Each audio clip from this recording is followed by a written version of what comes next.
Ուրեմն Սանսարայանիվում կա 16 տուն, 12 տուն, 12 դասեր, հա, որը մարդը պետք է անցնի իր կյանքում։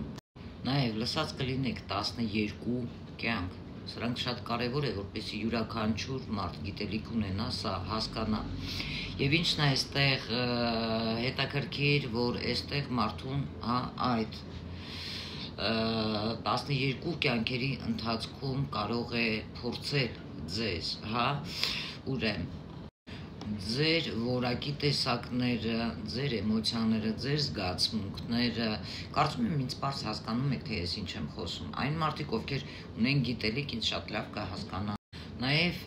ձեր գործողությունները, որոնք դուք կատարում եք, հա, եթե ուշադիր նայում եք այդ Սանսարայի ուրեմն անիվին, այնտեղ տեսած կլինեք, հա, 12 սեգմենտներ, հա, որը որ ցածր աստրալի հետ կապ ունի դա։ Սրանք այնպիսի հետաքրքիր գիտելիքներ են, որ ամեն մարդ ձեզ չի տա, չի խոսի այս մասին։ Այդ ցածր մակարդակը աստրալի հետ կապված դա ցածր, հա, մակարդակն է, որտեղ որ մարդիկ կարող են պրինցիպի կարելի ասել գոյատևել ընդամենը։ Այնտեղ նաև երևում է Սանսարայի անիվում կարման, լսած կլինեք, այսպիսի անուն կարման։ Մարդիկ շատ են խոսում այս մասին, գոնչարն է այնտեղ նկարված։ Ով այնտեղ լցված աման կա, որը որ ինքը փորձում է, հա, իրենից ինչ-որ բան պատրաստել։ Դա մեկ էլ գիտակցականը մարդու, հա, որտեղ որ այնտեղ մենք տեսնում ենք, դա կապ ունի ուրեմն Սանսարայի անիվի մեջ կապիկի հետ, հա,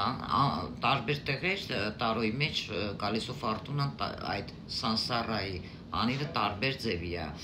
նկարած։ Դա արդեն բնական է, հա,